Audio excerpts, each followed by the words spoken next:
Hello guys, welcome back to my another video. As you know, my name is Mahavir Mathur. I am a law student at Faculty of Law, Delhi University. So guys, आपको पता है दिवाली ख़त्म हो गई, मतलब दिवाली तो जा चुकी है। अब आज है 21 अक्टूबर 2025। तो आपको पता है कि भाई हमारे एग्ज़ाम भी आने वाले हैं। जो दिल्ली यूनिवर्सिटी से लॉ कर रहा है उसे पता है भाई 10 तारीख से एग्ज़ाम स्टार्ट होने वाले हैं हमारे। अब एग्ज़ाम में ज़्यादा टाइम तो बचा नहीं है।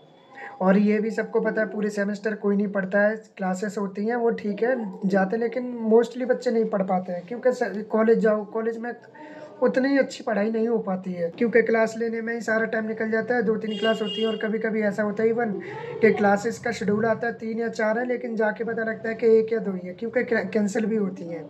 जो लॉ फैकल्टी में उसको पता है कि भाई डीयू में क्लास लेना कितनी बड़ी महारत ही हासिल करना है भाई। वहाँ के सारे शेड्यूल जिस दिन फिक्स है 4 क्लास का उस दिन हो जाए तो ये समझ लो सोने में सुहागा है। सच में ऐसा होता है। अब मुद्दे की बात पे आते हैं भाई। भाई दिवाली ख़त्म हो चुकी, ठीक है, दिवाली गई। अब धनतेरस का जो धनतेरस निकल गई, दिवाली निकल गई। आज जो है 21 तारीख का ये था कि भाई हमने तो आज तक ये देखा था कि दिवाली के नेक्स्ट डे यानी अगले ही दिन गोवर्धन पूजा मन होती है। तो लेकिन इस बार का सुनने में आ रहा है भाई, मैं तो गोबर वोबर भी ले आया था सब, तो मतलब गोवर्धन बनाने के लिए मम्मी कह रही थी तो गोवर्धन के लिए गोबर ले आना। मैं ले आया, लेकिन मैंने गांव में फ़ोन करा तो पता लग रहा है क्या गोवर्धन तो कल है, आज की छुट्टी है।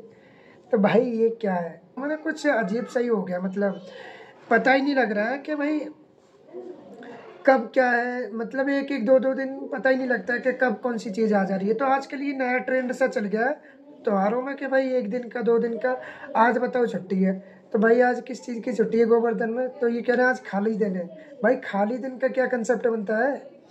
तो क्योंकि हमने तो आज तक यही देखा था कि भाई गोवर्धन के अगले दिन ही, सॉरी, दिवाली के अगले दिन ही गोवर्धन पूजा होती है। तो लेकिन इस बार खाली दिन है भाई। तो गोवर्धन जो है वो कल मनाए जाएंगे, कल बनेंगे, ठीक है, गोवर्धन पूजा कल होगी। तो मैंने तो भाई अभी थोड़ा अपना एग्ज़ाम के लिए शेड्यूल देख रहा था क्योंकि काफ़ी टाइम निकल चुका है। अब भाई 1-1.5 महीना बचा है, 1.5 महीना से लगभग पेपर के लिए। तो अब थोड़ा बहुत पढ़ लिया जाए कहीं ना कहीं। तो मैं मन बना रहा था पढ़ने के लिए, तो लेकिन मन अभी बन नहीं रहा है, मतलब वो चीज़ आ ही नहीं रही है कि भाई अब स्टार्ट करा जाए। लेकिन फाइनली करना भी पड़ेगा भाई। मैंने अपना शेड्यूल बना लिया है, फिलहाल बनाने की मैं कोशिश ही कर रहा था, लेकिन पढ़ने का तो मन नहीं हो रहा है। लेकिन अगर मैं अपना शेड्यूल बनाने के लिए बैठा हूँ ना तो मुझे पता लग रहा है कि अगर मैं, जैसे कि 5 सब्जेक्ट है, ठीक है, 5 सब्जेक्ट को अगर मैं 8-8 दिन दूंगा ना सिलेबस करने में, उसको पढ़ने में, तब जाके मेरा सिलेबस ही 4 दिसंबर को हो रहा है भाई।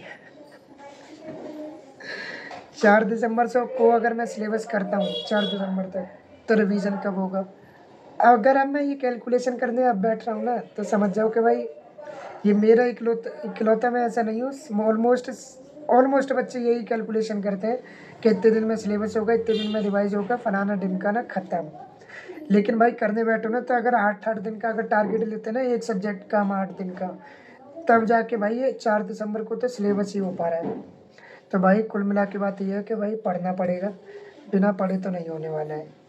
तो भाई अब मैंने 4 दिसंबर के लिए ये कर रखा है, 4 दिसंबर तक ये मुझे करना है, सिलेबस ही सिलेबस करना है 4 दिसंबर तक। रिवीजन तो अलग चीज़ है, रिवीजन तो अभी भाई 4 के बाद ही होगा। और 4 दिसंबर तक नॉन स्टॉप छुट्टी, बिना बिना किसी हॉलीडे के करना है ये। 4 दिसंबर तक हर दिन पढ़ना है, तब जाके 4 दिसंबर तक सिलेबस ही सिलेबस होगा भाई। पढ़ लो भाई, स्टार्ट करो अब, सच में, नहीं तो कुछ नहीं होने वाला भाई। पढ़ना स्टार्ट कर दो। कुल मिला के बात यह है, क्योंकि 27 तारीख से तो कॉलेज स्टार्ट हो रहा है, दोबारा खुल रहा है 27 तारीख से, क्योंकि 27 तक तो छुट्टी हो रखी है। 27 के बाद ही अब जो ऑलमोस्ट बच्चे अपने अपने घर जा रखे हैं, लेकिन अब वो जल्दी आएंगे, उन्हें पता भाई पढ़ना है। तो कुल मिला के बात ये है, पढ़ना स्टार्ट करो।